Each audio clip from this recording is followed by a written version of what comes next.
All right, good morning and welcome to the PACT Talent Connect series. I'm Dean Miller, the president and CEO of PACT, and I want to welcome you this morning on this cold, rainy day. It's a good day for a virtual event. And as you know, we produce events across the spectrum with a lot of different topics, and most all of our things, by the way, are back in person. This is our last program of our calendar year. We go from July 1st to June 30th, but we are already deep in planning for our next year. And I'll just call out our Capital Conference in its 32nd year is going to be November 8th and 9th. Talent is one of our core areas of focus. And when we think about our core areas of focus, it's talent, it's capital, and it's customer relationships. And so we're really excited here this morning to talk about the changing landscape. And there's many different aspects to get into that. And before I introduce our speakers, I want to first thank our sponsors and supporters. These are organizations clearly focused on hiring talent, developing talent, and care about what those trends are. So I want to be recognize and thank Boomi, SEI, Vanguard, and ORS Partners for their dedication to this practice of ours. Talent, by the way, means many different things to us. And just so you all know, we have a couple of really core programs focused on talent. You might be familiar with our Mentor Connect program that we do in collaboration with Ben Franklin. That is in its 7th year, where we have now onboarded over 240 mentees that we're serving with teams of mentors, anywhere from 2 to 5 mentors that are all experienced, successful CEO founders. It's an incredible program. If you want to learn more about it, certainly you can do so in chat here or follow up with one of me or my colleagues, Shermaine Roundtree, Heidi Franklin, Erica Schultz-Hill. Erica Schultz-Hill, who's on the screen, is new to PACT, but not new to talent. And she is directing our latest program, Prenti. It is a tech apprenticeship program that we are launching this fall. And we're going to launch it initially with some of our large tech employers. So again, you can get the sense talent does certainly matter to our members, to PACT, and certainly to all of you. We are obviously in a Zoom format where you're muted, but you can ask questions. So please use the comments box, the chat box to do so. We'll monitor it throughout. The discussion will go for about 45 minutes. And without further ado, I would love to introduce Marcia O'Connor. Marcia is a longtime PACT member, not just focused, by the way, with O'Connor Group, which she has built on talent, but also is investing in companies too. So she covers 2 of our areas of focus, but this morning we're going to focus on the talent side. So welcome, Marcia. Thank you so much, Dean. So nice to be here today. Welcome, everybody. Again, Marcia O'Connor founded the O'Connor Group. We are an outsourced HR outsourced recruiting company based out of King of Prussia.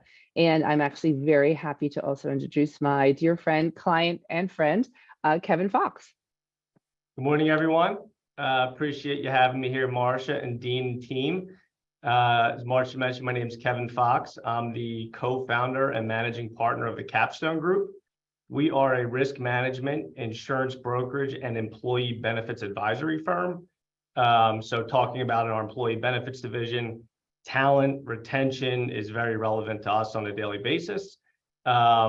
Internally ourselves, we have about 40 employees. So also for us, recruiting and retention in this environment is always top of mind. Headquartered in Greater Philadelphia area, with satellite offices in Maryland and Virginia. Most employees within Greater Philly, and just celebrated our 10-year anniversary. So 2013 was our first full year in business, and this year was our 10-year anniversary.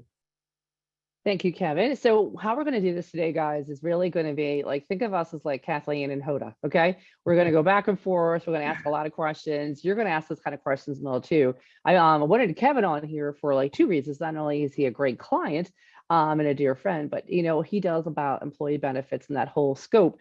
And employee benefits are something that obviously in every workplace we talk about, because every year the price goes up.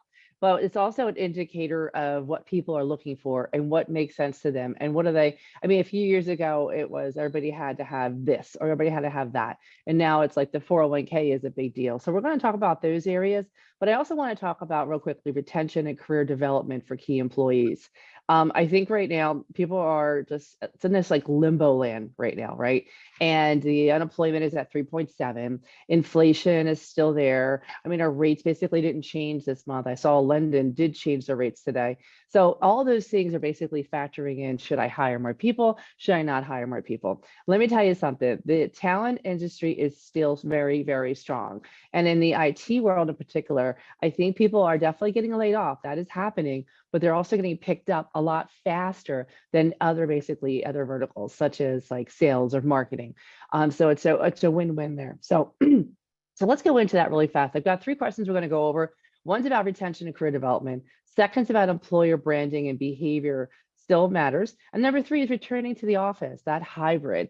Who's going to be going back to the office 5 days a week? And who's going to pull their hands up there and say, that's going to be my office? I think everybody's sort of scared about that. So we're going to talk a little bit about the data behind that as well. So let's talk about retention and career development.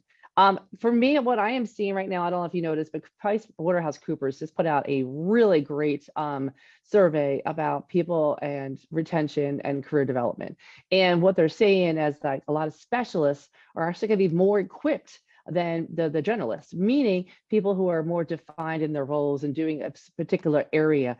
So I am also hearing about career pathing, and career pathing has to do with, you know, when an employee comes on board, you know, what is that next steps for me? Where am I going? What does that look like? And a lot of employers don't really have a plan in place and they don't know how to get started. So it'd be interesting. Kevin, what do you see in the market right now in regards to both areas?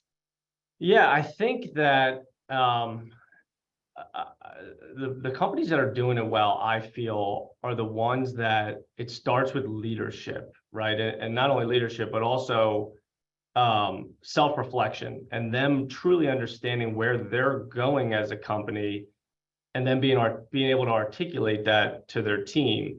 We read surveys and studies all the time of why people leave jobs, right? Bad bosses, bad pay, and no real clear career path or upward mobility. I think a lot of that sometimes is founders and owners and executives want to create that career path, but sometimes they're stuck because they don't do their own self-reflection and say, where are we going as a business? What is our why? And then being able to tailor the career path accordingly. So what we're seeing, the companies that are doing it well are very transparent. You know, having meetings regularly about here's where the company is, here's where our game plan, our business plan for the next 6 to 12 months, and even 3 to 5 years. To me, that then gives the emerging leaders and the leaders of the company the confidence to say, this is somewhere I want to be long term. And there is more than just what's right in front of me on a daily basis. You know, it's easy for everybody to get caught up on a day to day, but seeing the forest through the trees, right? And what is next for their career path. And I do think that starts with leadership and taking a step back and having that self-reflection. Oh, totally agree. And, you know, I have a great quote that I want to share with everybody. It says, during times of uncertainty and change, employees want to feel confident in their path forward with their organization. So talent management and growth give employees that feeling of security to overcome uncertainty and to thrive through change. And I cannot stress that enough. And there's another great stat that I want to share too. In North America alone, employees that strongly agree that their career goals can be met are 13% more likely to have their expectations exceeded at work, 13% more likely to have higher engagement, and 9% more likely to have higher stay intentions. So it's really interesting because, believe it or not, I think they're really, people are restless. They're still restless. And, you know, it's so crazy, but believe it or not, in 2022, about 19% had said they're likely to change jobs in the next 12 months. We've increased that now to 26%. And so we're all trying to say to ourselves, like, well, how can we keep people here? You know, it's the environment has changed. Where are we all going with all this?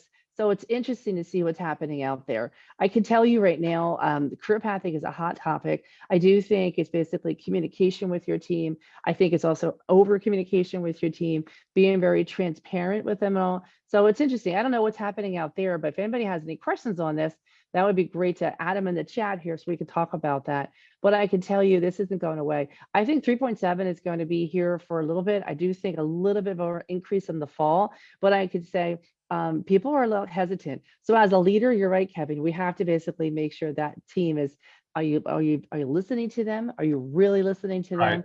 Did you hear what they were saying? Basically, what are we doing to help each other out? Even take them the time to call them or send a message and all. That means a lot to them right now because it's weird right now because a lot of people don't think they're being looked at or being appreciated, believe it or not, even in this economy. So you have to do things like that to really keep them moving and grooving. And in regards to engagement, there's so many things that you can do for that, but you don't want to break the bank because everybody's watching cash right now. Cash is king in so many of these companies. It doesn't mean that you can't just use your phone and send them a quick text message and say, hey, thanks so much for what you did last night. I saw that and I appreciate it. Or even small messages back, but email. Things like that are free. And I think they go a long way. What else have you got? Go ahead, Kev. No, I completely agree with that. And this is a very interesting conversation and dialogue. And I'm not sure the makeup of the companies that are on the call this morning, but it all does come back to budget often, right? And a company with 10 or 15 or 20 employees has a very different budget than a company with 500 employees, and the things that they can do to build culture and to increase retention. There's just different options out there. So we often talk about with our clients is what can we do to increase retention, engagement, to fit within their budget and for as little cost as possible. There's companies that have hundreds of thousands, not millions of dollars to invest in this. So it's just making sure we understand, who the target audience is, because there are options available out there that you can increase this and make an impact regardless of what the budget is. Yeah, and then I noticed in the chat, thanks, Barb. Good morning, girl. Basically saying how many people people are asking, how do I get started with career mapping? What will you walk through the steps to take? Well, you actually have to have a plan in place. And what I would suggest is actually having people who are actually doing this.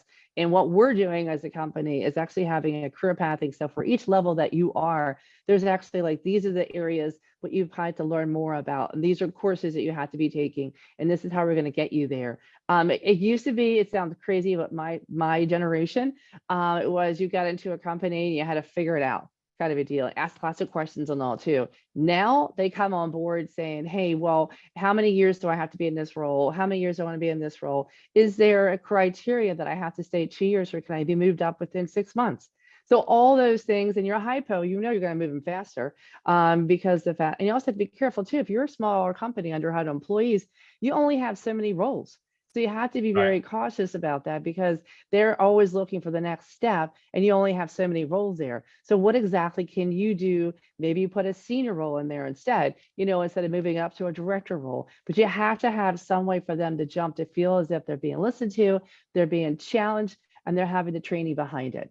And so those things about career pathing is very important to do. And it doesn't have to cost a lot of money. We actually put our own program together that really didn't cost us much. It cost us a little bit of time for my learning and development person to put it together, but it was basically something, and now we're rolling out to the entire team because everybody in every position should actually find out, okay, what's the next step and where am I going to? And basically how long it takes to, who's my mentor, how am I going to get there in my directions and all too. But it takes time. It doesn't happen overnight. Lots of times CEOs will say it'll just happen.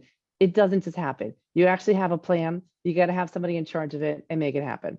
Yeah, we see the same thing, Marcia. And, when you're micro and you're small, 10 or so employees, everybody's in survival mode at that point. You're all on the same team working towards a common mission. There's pros and cons to it. I know, in our first couple of years, we had heavy turnover. We were recruiting from people within the industry that didn't want to do it the way we were doing it at the time. And we lost a lot of good people because of that. We learned from it. As we added more employees, you're right, there is more roles.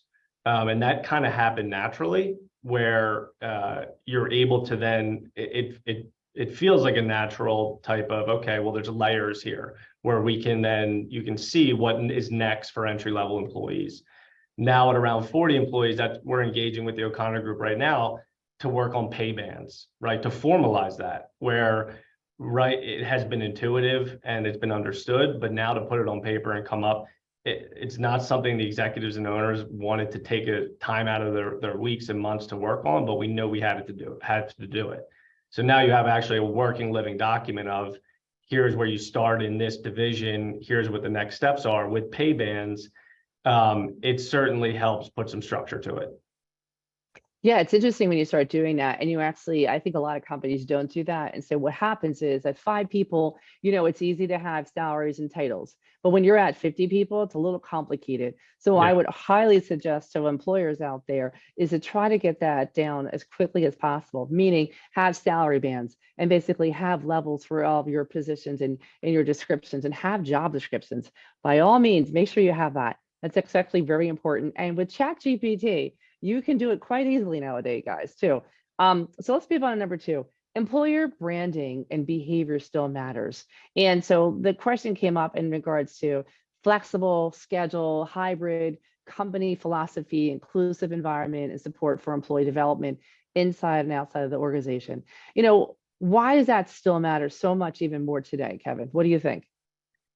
I think, and we had talked about Marcia, but pandemic kind of accelerated all of those conversations. For me personally, I think from what I've seen, a lot of people, most employees don't want to go back to how the way things were. And I think companies still think, oh, we're going to go back to how it was before the pandemic. Well, the world has changed, and I truly don't think it has, maybe not, more accelerated than changed. Yeah, I think this was coming, but now we kind of flash forward 10 years in a matter of 3 years. So I just think that, we need to listen and listen to what the employees are saying of what they want, and then having a balance and being open-minded to be able to adapt to what's best for our business, but then also what our employees are asking for, or we're going to lose them.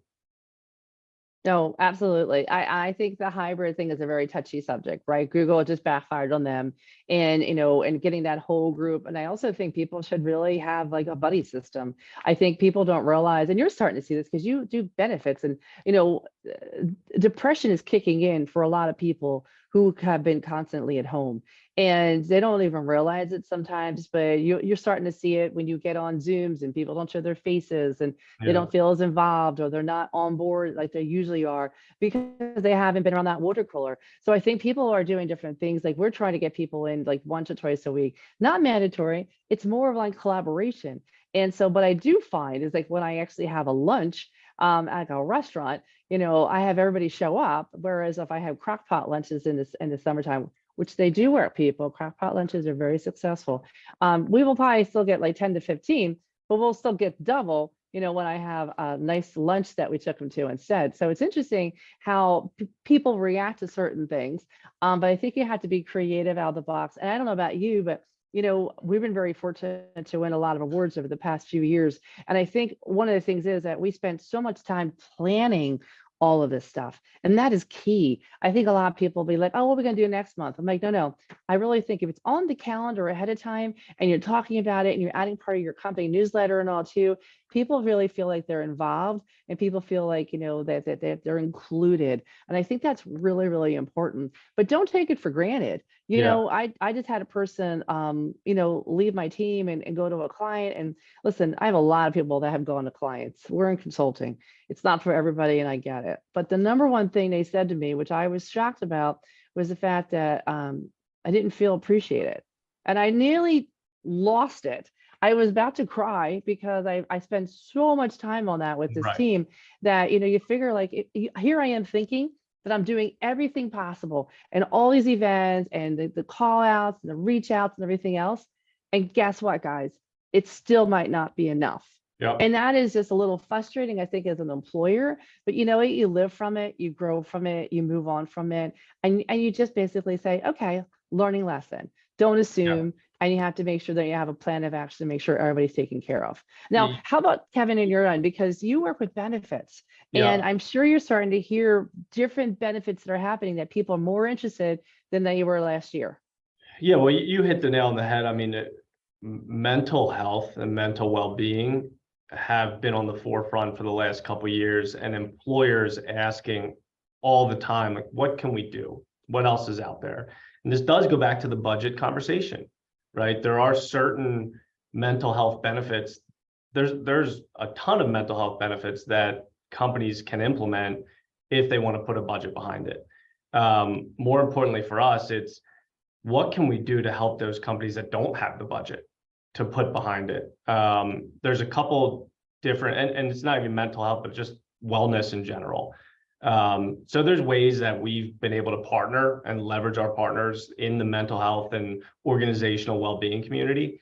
One organization we've partnered with recently is called On the Goga. Her name's Anna Greenwald. She is just a dynamic person and leader. And we sat down with her over the course of a couple months and said, this is a huge need.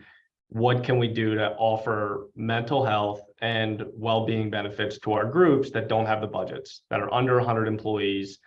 And we came up with a platform to be able to offer that to them directly, and it's fully funded by us. So we have brought on and engaged On the Go to provide that. In other instances, so that's kind of what I'd call the shotgun approach, right? You offer these benefits and hope that people take advantage of it. At the end of the day, the usage is still low, right? You can offer these things, but you're still only going to get 5-10% engagement at most within the population. Another area that we've looked to attack that with a more of the sniper approach, right, is helping people on an individualized, customized level is within HRAs and the savings accounts, where we've been able to develop HRAs that are specifically for mental health, where employers can give dollars directly to the employees for a specific purpose, and they can't be used for other reasons. So that's another avenue that we've helped address the mental health component to it.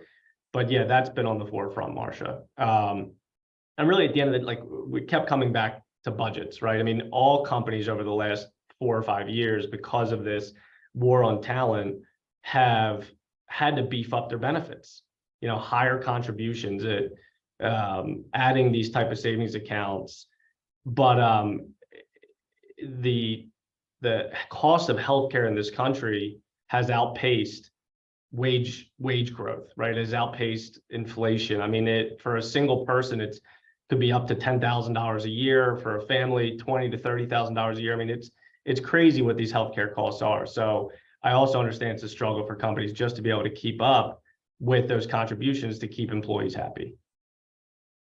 So it's interesting you say that. With this survey from PwC, one of the things that's interesting that I'll share with everybody is that financial hardships increase. And we're starting to see that from a lot of people.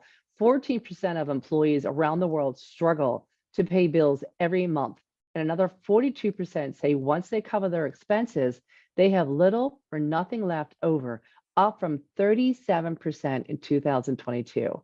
1 in 5 people say they have an extra job in addition to their principal one. And, I don't know about you, but I see that as massive burnout going to be happening in order to pay the bills. I also see theft rising too. I also see like supplies missing, stuff like that, because I think people are trying to figure out how to make this all work because it's so expensive. If you go to Wegmans now, just to buy like 4 things, it's over $100 as it is. So, that wasn't that way just like 3 years ago. So how do we keep up? Because wages have increased significantly, but I can tell you this year, probably for next year, you're not going to see that 8 to 10% wage increase. You're going to see probably more around the 4% that I'm seeing in the data that I'm seeing coming in right now.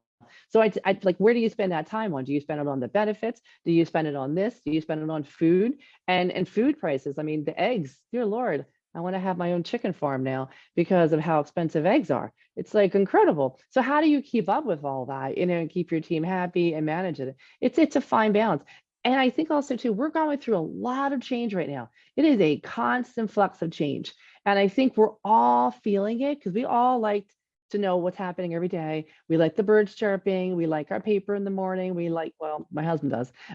We like all those different things that basically keep us comfort. I think we're not in that comfort zone. And so we're all a little bit more edgy than we ever have before. So that communication is going to be key, and over communication right now is going to be key as well. That's what we're starting to see. And then last questions really fast. We're going to go into before we turn it over to the team here. Returning to the office, obviously rebuilding a new office culture that speaks to a generation that has spent almost 3 years working remotely. What does that really look like? What are you seeing out there? What are you seeing? I can tell you what we're going to see in our clients, but Kevin, tell us what you're seeing at your clients right now of how that's working together. Yeah, I mean, it's also an interesting workforce. I mean, even just within my office, we have 3 different generations of employees, of team members. I mean, the only way to attack that is by having balance, adaptability, by listening, and trying to find some common ground. Because no matter what you do, you're never going to have a policy or procedure that makes everybody happy. But if you sit and you listen and you build a safe space where people feel comfortable coming to leadership and voicing their opinions about it. I mean, that's first and foremost. If you don't have leaders that are approachable, and don't have an open door policy where they feel like they can't give that feedback, then it's not going to work, right? Then there's no change that's going to happen. So I just think it needs to start there with being able to get that constructive feedback, even if it's not what you want to hear as a business owner. Oh yeah, I think right now too, we're in a really interesting time frame because we're still in an employee market at a 3.7 rate. And if that's like that number goes up, I do think it might hit that 4 to like 4.5% by probably early spring of next year, potentially. They don't want to get it too high. It's an election year next year, guys. That's not going to happen. But it's going to get a little higher out there because what they do want to have is slow down, because right now there's 1.8 openings per each person. So unfortunately, they can move around. But what we're seeing is they're not moving around as quickly. And so there's a lot more fills happening faster because there's a lot of people on the market. And layoffs definitely have increased significantly. I think a lot of layoffs are going to happen in the fall as well. I do think that we'll go back up by next summer because we're probably going to be almost 2 years in this like craziness. But I see that in regards to employers, it's a tricky road, right? And I agree with you. The open door policy is really important, Kevin. But I have to tell you, I still think people don't always want to open and be really honest because of they're going to be afraid of like, I don't know, retaliation and things like that. It still happens. Definitely. And unfortunately, as much as you want to keep an open environment and everything else, I always find it, I chuckle when I find out something from somebody, and then from somebody on my team. And I'm sitting like, I've said a million times before, the phone is always open and I can talk to you anytime. And then my senior team will say, it's those 3 letters next to your name that they're not going to call you. And I find that very interesting because I think I'm a very easygoing person to talk to about anything, but not everybody feels that way. It's very intimidating. And so you have to be careful because even though you think you might have that workforce that is open and enlightening and all too, there's always going to be somebody still not really open and a little bit more fearful to ask you those kind of questions. So be careful about that. And with hybrid, I think those questions get hidden because people are at home. Before it used to be you walk down the office and check in, say, let's say hi to Sally over here. Hey, Sally, how you doing? You can't really have that conversation now because people really aren't in the office every day. And so you have to be very careful. I mean, there's Teams and there's Google Chats and all too, but it's not the same of having that person in person. So that's why. I'm curious, Marcia, how you feel about soliciting that, because we try to do a lot of one-on-ones, right? Getting people talking one-on-one. But then what you were just talking about, and we think about it often too, is the anonymous surveys and what should be the balance between getting direct feedback. Are people holding back because of who they're talking to and not wanting to disclose that versus doing anonymous surveys? And is there a place for both? I don't know. I mean, I feel as if like there are some clients, I don't know, in the area right now that just want people back full time. And they'll say, I've lost too much productivity. People just they're not there when I need them, kind of a deal. So we're coming back 5 days a week. People don't like it. I'll find new people. And you're like, wow, that's bold. I think that's Yeah. bold right now. Well, a lot of New York is back in person, but if you go down to Raleigh right now, we have an office in Raleigh, it is dead. And everybody is working still from home. So it really depends upon where you're at in the country at any given time. Whereas like Florida, they're all back in the office. A lot of them are back in the office, and there's a lot of, there's a lot of movement and all going on. So it really ranges. I think Philly is what, maybe 30, 40, 30%, if that, because there's still a lot of open space. But it's going to be interesting to see what happens. Just want to answer some of the questions in the chat. Danielle, hello, darling. Is anyone using career mapping to help with hiring decisions? If you see someone who's consistently moving due to advancement and you can or you can't offer that, do you take that into account into a final hiring decision? And is the increased need for flexible schedules due to the rising cost of living and more homes becoming dual income households and one parent needing the ability to flex hours for childcare? I'm going to go at number 2 first. Is the increased need for flexible schedules due? I think that's one of the reasons why, Danielle, but you have to keep in mind before COVID, people had dual incomes and we had all these issues still. It came down to that was just a work ethic, but now it has really changed. I think that work-life balance really hit a lot of people on the head during COVID. And so I always bring this up. 5 years ago, my salaried people, the average, they probably work between 50, 55 hours, the average for a salaried individual. Now, the average is probably 40, 41 hours, a salaried person. And if I ask for more than that, they look at you like, well, I can give you an hour. And I'm just not used to hearing that because I grew up, in public accounting. I grew up with giving 60, 70-hour weeks all the time. And I have to be okay with that as an employer now because that's just the way it's going to be. And I have to be flexible with childcare, and family first is definitely my motto. But I can remember many times where I had to get my son to daycare before 8 o'clock. So I had to rush back to my office in Philadelphia and be on that call at 8 o'clock in the morning. It was a call too, it wasn't even a Zoom, but I had to be at 8 o'clock in that office. So it has really changed the perspectives, and I have to be very accommodating to that. So you have 3 generations of how people think about work. And until that generation, my generation retires kind of a thing, you have basically your millennials, then you have your Zs coming in. And now I heard the next generation is called the As. Isn't that crazy? Well, that's what I'm hearing. So it's pretty interesting. But that's the question. And then there's also one from Ed on here too. Isn't more about asking questions of your team? With most at home, they won't reach out to management. Yeah, and absolutely, it is asking questions. And we do open town halls. We do coffee with Marcia, ask any kind of question. And we actually have like a set up where we do an EOS, entrepreneur operating system company. So that everybody has their own groups of how they manage their teams. And it's supposed to huddle up to me and to my team.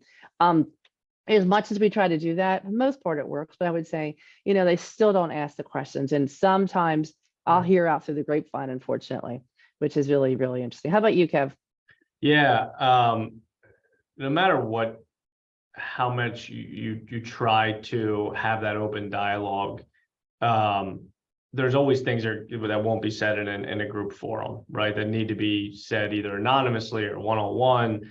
And I just think you have to open all of those avenues and see what comes back and continue to listen. We just did mid-year reviews. So we do annual one-on-ones, right? Well, we'll sit down and get that feedback. But for mid-year, we'll just send questions. And the questions we had this year were about how much are you working? We wanted to know if people are working more than 40 hours. How much are you working on Fridays and Saturdays? Because we can track keystrokes and look at that, but you don't really know this day and age with emails on phone. And with 40 people, you don't have an eyes on everybody every day, every hour. And it was important for us to know, are there those people that are working 60 hours that we don't know about because their productivity, their managers just aren't seeing it. So yeah, I think it's very important to give them different channels and different options of being able to give the feedback. Yeah, it's pretty interesting. Eddie brought up another quote I'm gonna hear, or another statement saying, New York people need out of small apartments. As a recruiter, I don't see people who want to once you go back in the office. I totally agree. We don't either. I mean, half my team are recruiters, and I think Danielle on here, you could probably attest to people do not want to go in an office, and their biggest thing is it remote? Is it where it's at? And because we're still in an employee market. I can tell you now, if we turn that tide and we go into an employer market, meaning if unemployment actually ever hit like a 6 or 7 or 8, that tide would turn very, very quickly, because people will be like, I'll do whatever takes to keep a job, because they have that advantage to do that. Right now, I would say the only ones who are going to go back in the office a lot of times are the college kids, because they don't really want to work on Zoom. They're zoomed out from going through college for it. So they want to start and be in the office and meet people and all. And the hard part is like the people that you're going to be talking to and reporting to, they don't want to go back to the office. They want to work from home. They want to have that hybrid. They want to have that schedule because they're so used to it. And they think they're more efficient doing it. But what happens when we get together as a team, it's like kumbaya, and everybody misses each other, and everybody has fun and excited, and they feel so pumped up, like, oh, I miss everybody. I miss all this. But then that Monday happens, and all of a sudden, like, you have 4 people come in the office. And so I think it's just a fine line right now. It's a lot of flux. It's a lot of change. It's getting moving. And then Kay, you brought up a quick question. What about the Great Resignation? Yeah, that happened. I'm not so sure that resignation is happening right now because of the numbers that we're seeing out there, and cash is really tight. So I think a lot more people are a little bit more hesitant to leave unless they know it's actually going to a good place and they're getting more money and they feel comfortable. So you can see that, for example, recruiting for us, we were working on so many positions last year, and this year we're not. Not that the fact that our clients aren't still using us, but what they're doing is they're holding on to cash. And I think a lot of people have really slowed down. Just like recruiting is like real estate, guys. Okay, I've been doing this long enough to know that when real estate is really high and active, so is recruiting. Okay, but when real estate isn't high and active, neither is recruiting. And so you can always do a barometer check with that, because right now the real estate market is still hot, but there's no inventory, right? It's the same thing with hiring right now. It's a little harder. So basically people aren't leaving as quickly as they did with the Great Resignation. And guess what? A lot of people went back to a prior place too, because the grass was not greener on the other side. It was good with money, but it wasn't what they thought in regards to culture and the people. So very, very different. Okay. I agree, Marcia, and I also think that some of these big headlines of layoffs also changed a little bit of the perception and a little bit of perspective of the employees, where everybody was flying high for so long. You weren't hearing negative news from the employer market. Once you started seeing the 15, 20, 25, 30% layoffs at these big tech or private equity backed companies, it changes the mentality a little bit, where I do feel like we've seen more appreciation for the role and the companies that are able to retain their team, or at least just that seed being planted or being on the radar that this is happening elsewhere in the world. Yeah, and I think it's changing all over the place right now. I also think like the workforce will probably be a lot different even in just in 5 years from now. Because I think going back into AI, we had that conversation, Dee and I were talking when we first started about how AI is going to change a lot of people's jobs. Yeah, it's going to. And ChatGPT is starting to change a lot of people's jobs now. We haven't even seen the full potential of AI. AI to me is like the internet exploding all again in '93. And, we've just become touching the very tip of what chat can do, as well as the other AI. And I would say I highly suggest if you're in any industry, pay close attention to it. I don't think it's going to eliminate all the jobs, but it is going to eliminate some jobs. And it's also going to enhance some jobs. And I would say, just be careful, your industry, you might think that you're so protected, but if chat can come in and basically do a better job, better, faster, quicker, a lot of employers are going to take that in consideration. Now, keep in mind, way back when the ATMs were supposed to also basically, kill the bank teller. And I don't know about you, but we have more bank tellers now than we have ATMs out there. And so I don't think it's going to die. And I think we're going to have a lot of new roles that are going to pop up. I mean, come on, social media manager. Okay. 10 years ago, we didn't have a social media manager. We do now. And it's a very important, we have digital agencies. We didn't have digital agencies before.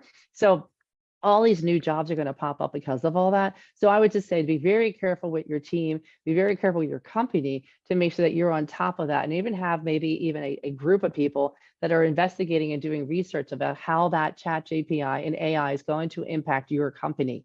Because if you're not ahead of the ball game, one day you're going to wake up and just say, oh my God, where did this new company come from out of the blue? Because typically during really down times, keep in mind, most big companies are formed. 2007, 2008, DoorDash was formed, Grubhub was formed, all these big companies during massive recession. So be very careful, because another question came from Ed. I love you, Ed. Drinking that coffee and putting those questions in. He said, do you see the gig, fractional contract employee change how companies hire and manage? This creates flexibility for the employee to be their own boss, give the employee options more than a typical full-time same company 40-hour job. Absolutely. I think we are on this piece basically of the gig economy. I think why it hasn't grown is because the way think about it, employee benefits are geared more to corporations and companies. It's not geared to the individual. But I think once that's changing and seeing more people do that gig. I met my Uber driver. I had to go to the airport the other week. The kid put himself through Drexel University by being an Uber driver for 4 years. And guess what? It's not even his car. He was basically driving a Tesla. He leases it from Tesla, or from, I think it's Hertz. And he basically said, I figured that out and how many days I had to do this, as well as to maximize hours I had to do this, but it helped me pay my college, all 4 years.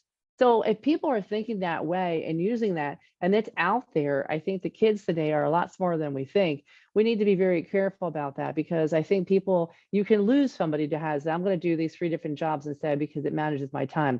We just have to be flexible. We're going to have to be adaptable. That 8 to 5 thing is long gone. I do think if somebody wants to work 2 to 10, you're going to have to work 2 to 10. You just got to be careful, because that whole work structure is going to be different. And in 5 years, I predict that the way we're thinking about work right now is going to completely change. Kevin? Oh, I think you hit the nail on the head. Nobody has a crystal ball. It's things that keep us up. It keeps our clients up of what's going to look like. And we have these conversations every day. And what you just said, being open-minded and being adaptable. If you're just putting your head in the sand and not listening to what's going on, then you're certainly going to fall behind. Absolutely. And going back to that survey, was a great survey, which I will share with Heidi to share with all of you. Okay. Workers aren't afraid of AI. Despite the prospects of AI fueled job losses, respondents cite the positive impacts of AI more frequently than they do the negative ones. The most common sentiment expressed by 31% of respondents is, AI will help me increase my productivity, efficiency at work. And so I think that's really an interesting statistic and all, because here you are thinking like people are afraid of it and all too, but most of the kids, I would say most of the Z's in particular, they're not afraid of it at all. They're just like, how could I utilize my job and make me better and more efficient? And I think it's going to be harder, honestly, for the, I'm Generation C and, and X. I'm X actually. I think I'm younger than I thought I was. I'm kidding. And I actually, it's interesting with the X's, because the X's aren't there. I had a group advisory meeting and I met with them, and they're all my age. I'm in the 50s. Okay. I'll just share it. And ironically enough, we were talking about Chat GPT, and they all looked at me like, well, I've heard about it. What's that like? And this is like only 2 months ago. And I said, are you kidding me? Like, you guys are leaders of your industries and stuff like that. And you're not playing around in this yet? And they said no. And so I showed them the things that they could do with it. And ironically, one of the guys, he was coming up on his 30th wedding anniversary. He said, so if I put all this stuff in it, it's going to write like a love poem to my wife for the wedding anniversary. I'm like, that's cheating, but yeah, you can do that. And he did that and put it in there. He calls me later. He's like, Marsh, she cried when she read it. I'm so excited about this tool. And I said, whatever it takes, Steve. And it's interesting, but a lot of people have not gone into it thinking that, oh, it won't affect me, and it won't affect me. Chat's moving so quickly. Again, in 2 years, it's going to transform most of our jobs and what we do and how we do it. So please get on the bandwagon with it and put a team together to help you with all that. Very, very important to do. Marsha, I don't know if you've seen some of the the programs we use often, or the software or the websites we use often are now integrating it. So I think we just put a job position opening on LinkedIn, and there was a button, like a beta phase button. Do you want us to write this for you? And there was somewhere else I saw recently, I forget where it was, maybe Facebook even, or somewhere, where it was like, click this button and it will help you generate whatever you're trying to do.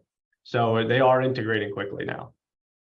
Yeah, it's interesting to see how that works. But you have to be really understanding with people. I mean, I can tell you right now, a lot of my CEOs in my generation they're annoyed. They're annoyed that people they're annoyed they're burnt out. They're annoyed that it's like they want more money. They're annoyed with all that stuff. And what I have to tell them, you're working with all these different generations in the workforce right now. You have to be patient. You have to be resilient. You have to go with the flow, because it's all a bunch of change and impact.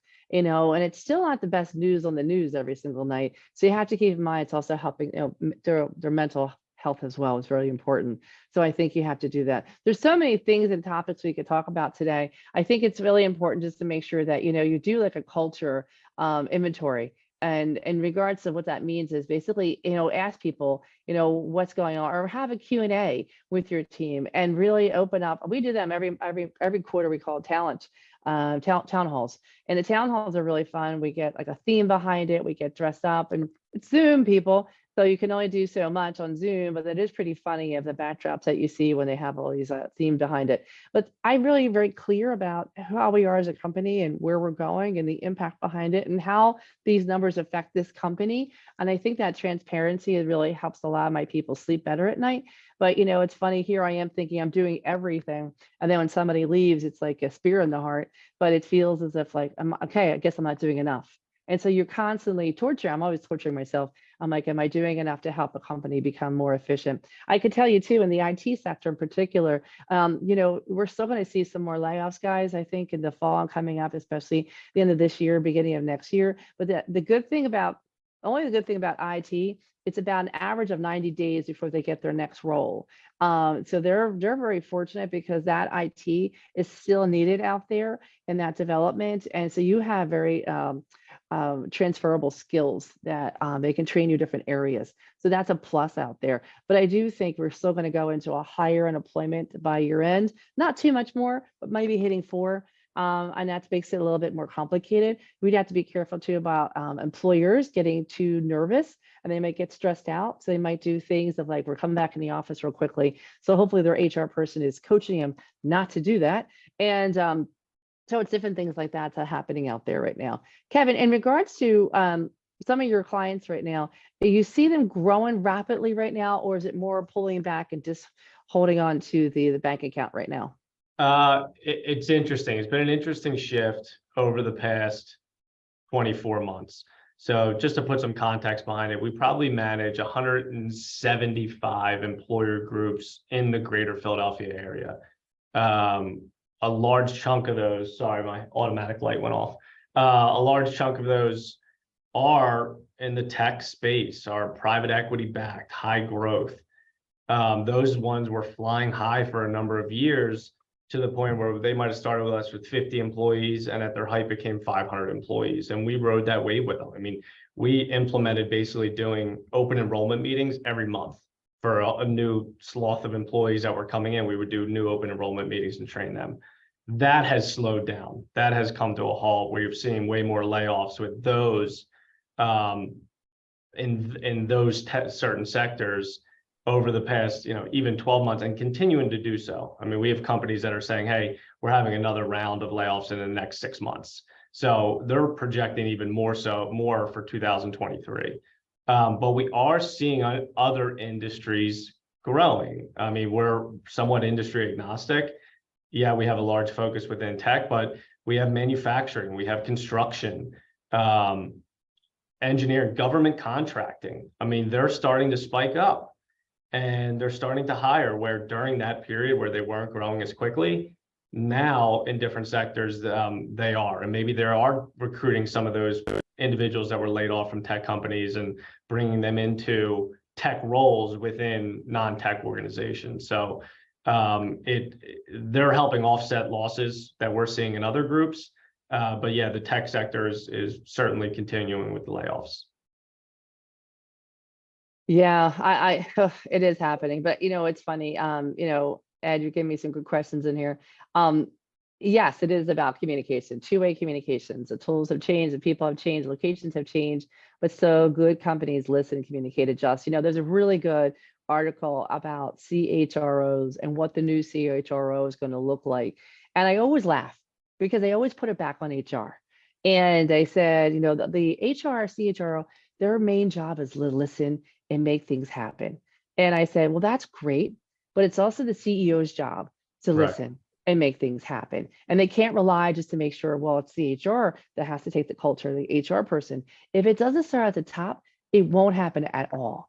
And Right. so I think sometimes they rely so much on HR being the magic ball of like, fairy pixie dust that everything just happens right away. It doesn't happen that way. You have to be a CEO that cares about your team and has the challenges, even if you don't want to, because a lot of CEOs are introverts. It's very hard for them to do this sometimes, but it isn't, you're absolutely right. It's still human communication. It is still that conversation. It is like, I try to do lunch, dinners, breakfasts with my team. I say to reach out. Danielle's in Florida. It's not easy to be like, hey, I'm going to stop by tomorrow. But you have to be like, hey, how we doing? And I take a lot of long drives to go to clients and all, and I usually talk about two people I haven't talked to for a while. I'm like, hey, how you doing? What's going on? What's happening out there? They might not report to me. They might have a few levels to report to me, but doesn't mean I want them to feel uncomfortable. And I do think you have to adjust and listen, and also listen for the red flags.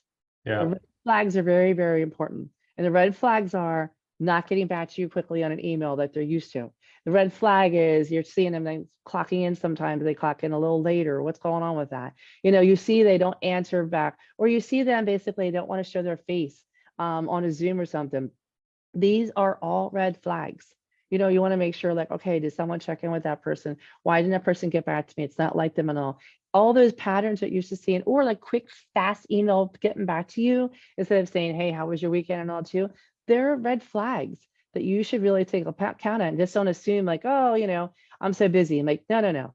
It's more busy for you to rehire.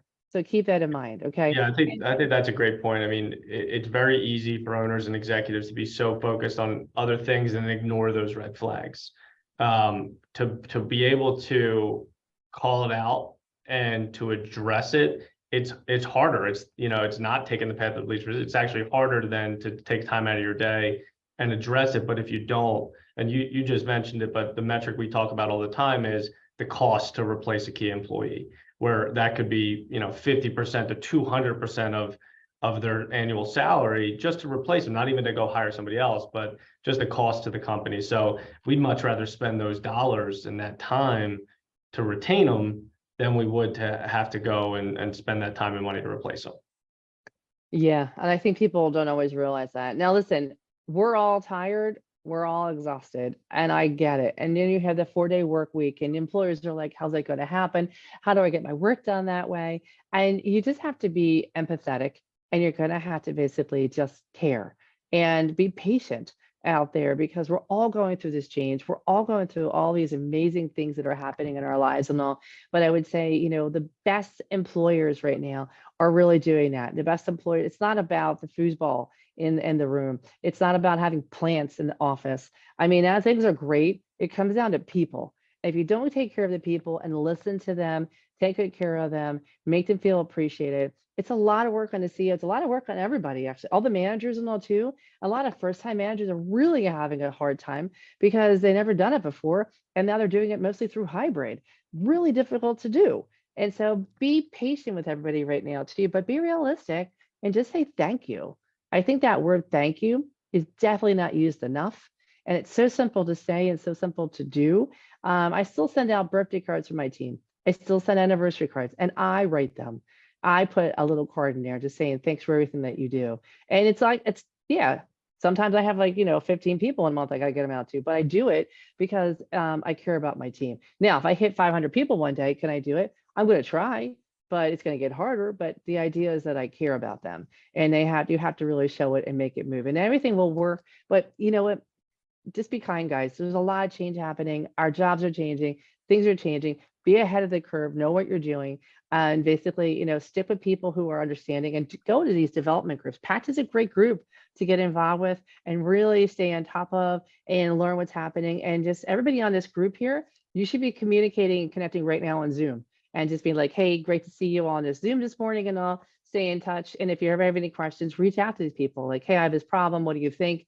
We have to sit together right now, guys, because it is pretty hard for all of us right now. Okay. But in the long run, we have a still good economy. We're still hiring. We're still moving out there. Change is actually good. It's just basically you got to keep a very positive outlook at it. And tomorrow's going to be another great day. And it just you're going to have 2 years might be a little crappy, then it goes back up again. So keep that in mind. But thank you. Thanks for being here today with us today. Kevin, thank you for being my partner in crime today. Oh, Marcia, thank you. I appreciate it. Ed, thanks for shuffling off 1,000 questions this morning. I loved it. And then Jason, you had a question too. At the same time, the strange reality is sooner or later, some company will have an AI answering their HR questions. Oh, hold on. I'll take the dagger out of my heart there, Jason. Okay, first of all, but I know, and but it still doesn't compete with a live voice. Now I know you're going to say that there are live voices that sound like us too. I get that, but I still believe that we're still ahead of the curve until basically that changes. So far, and then David Lipson would send handwritten notes to the parents of his employees, telling them what an amazing job their son and daughter. Absolutely, it's a great thing, Dean. Those things go a long way. You don't think that letter means anything until you see their little folder they keep of themselves and their promotion letters and all too. They keep those cards, guys. They do, because it means so much to them. So small things like that, you might think are small, they're big for other people. So just keep that in mind. Okay, awesome. Guys, thanks for being here with us today. I appreciate that. Charmaine and Heidi and Dean, thanks for having us today. Any other questions? And you guys can wrap up if you like. I love that Ed was an ISCG guy, so he gets the David Lipson reference. But the first time I learned that, probably, 20, 25 years ago, I was like, what? You do what? But I'm so grateful, Marcia, for your leadership in the community and for bringing Kevin into the conversation and for everybody's engagement here. These are really important topics. Listen, whether you're an investor or a company builder, it is about people. It's not about products, it's about people. And that is just so critical. So grateful again for you sharing your wisdom with all of us. Once again, want to thank our sponsors and encourage you all to engage with us. We have